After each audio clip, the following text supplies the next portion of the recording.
আমায় কি ইঙ্গিত দিলি বাবা? তোর বাবা বেঁচে আছে তাই তো? আমি ভুল ভাবিনি তাহলে?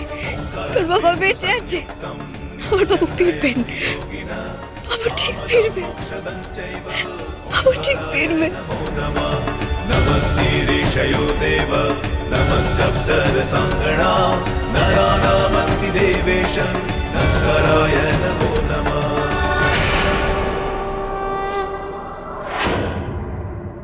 মা ঠাকুরন, মিলি দিদি, কাকিমণি, কোথায় তোমরা? বাবু বেঁচে আছে, আমি বলেছিলাম না বাবু বেঁচে আছে। মিলি দিদি, কাকিমণি, দেখো আমি বলেছিলাম না আমার বাবু বেঁচে আছে। দেখেছো তো আমার তারকা মা ইঙ্গিত দিয়েছে। দেখো আমার কপালে সিঁদুর, দেখেছো তোমরা? ছি ছি ছি, এ কি অনাচার! বিধবা মানুষ স্বামীর মৃত্যুর পর স্মৃতিতে সিঁদুর তুলেছে, এই যে ঘোর অমঙ্গল। আমাকে ক্ষমা করবেন, আমি এই বাড়িতে শ্রাদ্ধ অনুষ্ঠান করতে পারবো না। চললাম।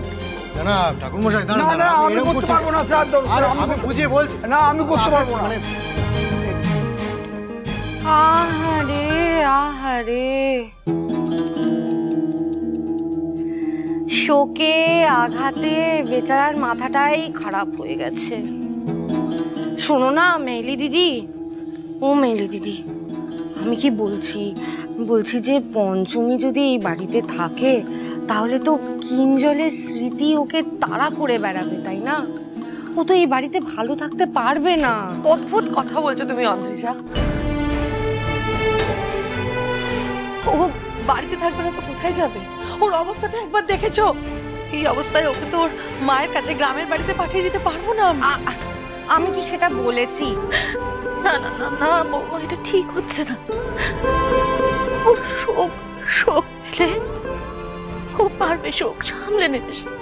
কিঞ্জলের কথা যদি মনেই পড়ে সেটা তো খুব স্বাভাবিক, তাই না? পড়ুক, কিন্তু ওকে বাড়ির বাইরে বার করে দিতে আমি পক্ষপাতী নই। মা, আমিও তো পক্ষপাতী নই। দেখি সরো মা, ও মা এদিকে আসো, এদিকে আসো না। শোনো শোনো, দেখো দেখো, ও তো বিধবা, বিধবা তো। আরে ওরকম বলছি না, ও তো বিধবা। ও স্মৃতিতে এরকম ভাবে সিঁদুর নিয়ে ঘুরে বেড়ালে আর লোকজন যদি ওটা দেখে তাহলে বদনামটা কার হবে? ওরই হবে। কেন বদনাম হবে? ও তো যা করছে ও শোকে করছে, সেটা মানুষ বুঝবে না? বুঝবে না? না না, বুঝবে না। এই যে ঠাকুর মশাই এলেন, কি বুঝলেন? অনাচার ফনাচার কি সব বলে চলে গেল। উনি কি বুঝলেন তুমি আমাকে বলো? তার চেয়ে ভালো হয় যদি ও আউট হাউসে থাকে। আউট হাউসে থাকলে তো সকলের নজর থেকে দূরে থাকবে, তাই না? Out house, out house, out house. দাঁড়াও, আমি ওর সাথে কথা বলি। পঞ্চমী, পঞ্চমী, শোনো শোনো পঞ্চমী, আহারে তারক, বেচারা তারক, তারকের জন্য না আমার খুব ভয় করছে পঞ্চমী। দেখো কিঞ্জলকে কিন্তু ওরা শেষ করে দিয়েছে, এবার কিন্তু নেক্সট টার্গেট তারক।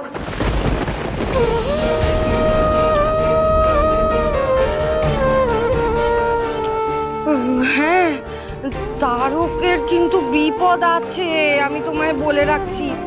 দেখো তুমি ওকে লুকাতে চাও না, লুকিয়ে রাখতে চাও তো আমি ব্যবস্থা করে দেব। দেখেছিস তারক, আমি এবার তোকে নিয়ে লুকিয়ে থাকবো, তোর আর কোনো বিপদ হবে না বাবু, কোনো বিপদ হবে না, কেমন? অদ্রিজা দিদি, ঠিক করেছো তুমি। চলো চলো চলো, দেখি কোথায় কোথায় নিয়ে যাবে। চলো চলো, নিয়ে চলো, নিয়ে চলো, নিয়ে চলো। নিয়ে যাচ্ছি। দেখেছো মেহলি দিদি, ও ঠিক বুঝতে পেরেছে, পঞ্চমী সব বুঝতে পেরেছে। আহা, আমি তোমাকে বলছি তোমরা দুজন ওকে নিয়ে এগো, আমি ঘর খোলার ব্যবস্থা করছি। তুমি যাও, তোমরা যাও যাও যাও যাও যাও যাও যাও। আরে দাঁড়িয়ে আছো কেন? যাও যাও। নিয়ে চলো নিয়ে চলো।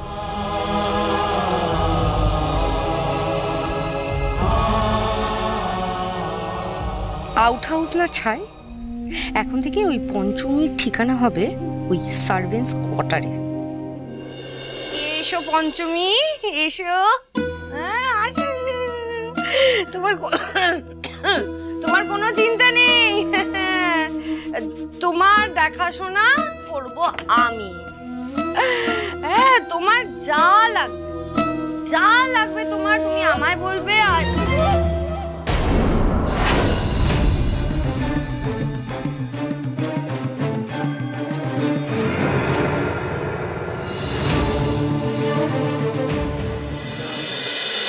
মা, মা, আরে মা, মেলি দিদি কোথায়? কি হয়েছে? এটা কিরকম চিৎকার করছো কেন? কেন চিৎকার করে? ওই দেখো কি। ওমা, কি এটা তো ঠাকুর ঘরের শিবলিঙ্গ। সেটাই তো, ঠাকুর ঘরের শিবলিঙ্গ এখানে এলো কি করে? তোমরা এনেছো? আমরা কি করে রাখবো আদরে, যে আমরা কেউ এই ঘরে আসি? আর এই ঘর তো কতদিন ধরে বন্ধই পড়েছিল। আরে বাবা, তাহলে এলো কি করে? কেউ তো এটা এনেছে এখানে, নিজে নিজে তো হেঁটে চলে আসতে পারে না।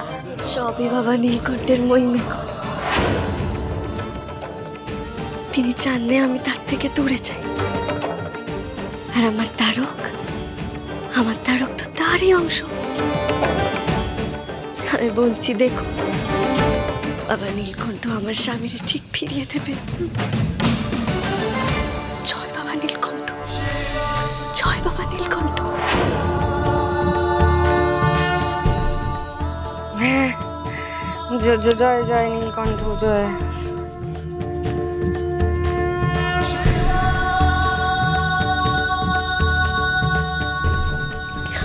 মেলি দিদি,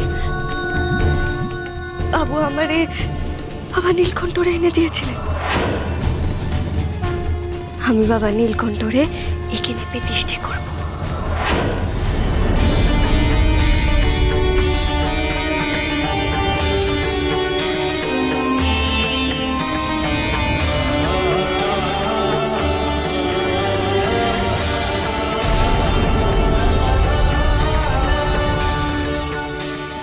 এই ছেলে তো বড্ড বাড়াবাড়ি শুরু করেছে।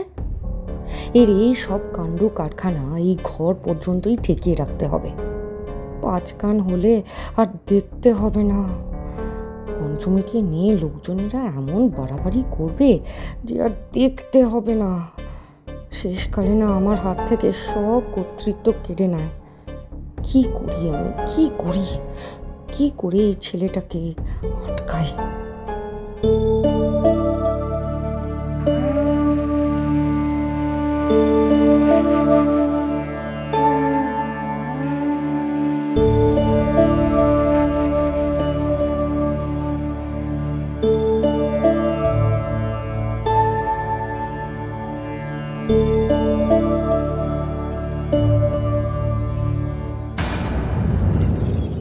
পঞ্চমী